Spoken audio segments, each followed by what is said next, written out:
Key facts about the regimented prayer. Number one is that regimented prayer has a venue. It means that in your house there is this corner you always sit on. There is this chair you always sit in. There is this posture you always take, and you have a geographical entity. You have a place. Are you with me? Part of regimented prayer. Three things make regimented prayer up. Number one is location. You must have a location.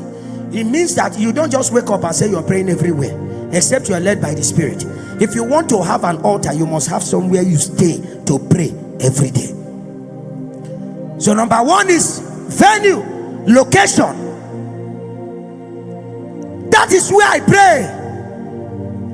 It means if you have that is where I pray in your life, there are matters that will arise around your family.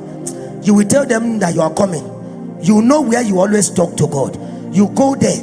By the reason of staying there, you can tell him, Baba, for the past 15 years, this is where I stay to call upon your name. And I call on you on this same posture that you might show my family mercy. If you have created a portal by consistency, you will know that God is not far. Number two, it has a time. It has a time. This is the place I pray, and I pray by 11 p.m. every night. That is number two. You must have a time that does not know whether you have eaten or not. You must have a time that does not know whether you are sick or not. You must have a time that does not know whether your boyfriend or your girlfriend broke up with you or not. You must have a time that does not understand that they are showing this program on television. No. Whether they are showing match, you are not aware. The moment is that time, you turn off whatever you are doing and you go there and stay. Because you know that by reason of coming there consistently, you're going to be inviting the supervising spirit. It means that as you have a place where you stay, are you with me? And you have a time, heaven too will mark it. Have you ever made up your mind to pray by 12 every day? 12 a.m. And all of a sudden, your alarm stopped waking you. But you notice that that thing you call something else began to wake you once it is 12. It is that you have been able to smuggle the time into the chambers of God, and God now gave you an alarm. So a presence, an angel can come, and the work of that angel for you to know how important a man can be to God. An angel can leave heaven to come, and the assignment is just to do like this and go back. And the moment you wake up, when they are the ones that wake you up, except you choose not to pray. But if you just make up your mind to pray, you always appear there with strength, and you begin to pray. You know the time. And then number 3 on the list is that it has a duration. Duration means that I pray by 11 every day, and I pray from 11 to 1 a.m. Come what may, I will not leave my altar until I elapse a time. It's either I stretch because the Spirit carried me. Instead of me to stop, I rather stretch. You don't stop 1 minute before time, and you don't stop nanoseconds before time. You must get to that time that you have with God. Because I've seen that there are things that happen in prayer. If you have a specific regimented time of prayer, have you realized that most times it is 2 minutes to that time that you finish the prayer, that all of a sudden that wind of the Spirit will begin to blow? What if you had left before the 2 minutes? And the thing is that the Spirit does not know whether you want to go and attend to somebody. He does not know whether you want to attend to something and say, let me come early before he goes. No, he's a king. He comes when he wants. And if you have time with him, don't leave before he comes. You stay there until he shows up. And when he shows up, he can carry you by the Spirit and take you into the vistas, open your eyes into the cocoons, and tell you in the next 10 years it is by your hand that we tear down mountains.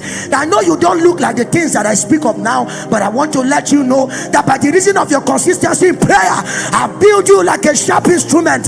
By you I will cut in pieces the man and the maiden. Most times you start crying because you're thinking about your village, you're thinking about your family, that why is God choosing me to do this hard work?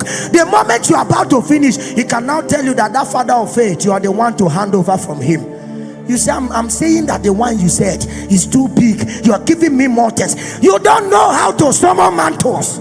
If you develop consistency in prayer and you cry, a pastor can die and the members will not have his mantle, but another person somewhere will begin to bite. It is by altar that we summon the mantles of fathers.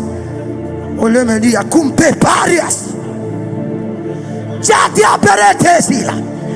blow air into that your blow, and let that girl come back to life. Let that man rise in strength. There's something I know about prayer. Prayer might not change everything, but prayer can also stop impact. It means that when you pray, something might happen, but it will not be the way Satan planned it. So by all means we pray. Creatures of prayer, are we here? Creatures of prayer, are we here? Creatures of prayer, are we here? Creatures of prayer.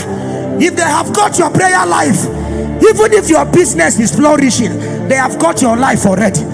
But if they get your business and you are still praying, then hold on, because the Spirit of God is coming, and when he comes, you will know that no prayer is a waste. Do you not see angels here? I see them carrying that bowl of fire, giving people access to life again. And I hear, awake thou that sleepest, awake and go back to your altar. Go back to your altar. Go back to your altar. Go back to your altar. Go back. Go back.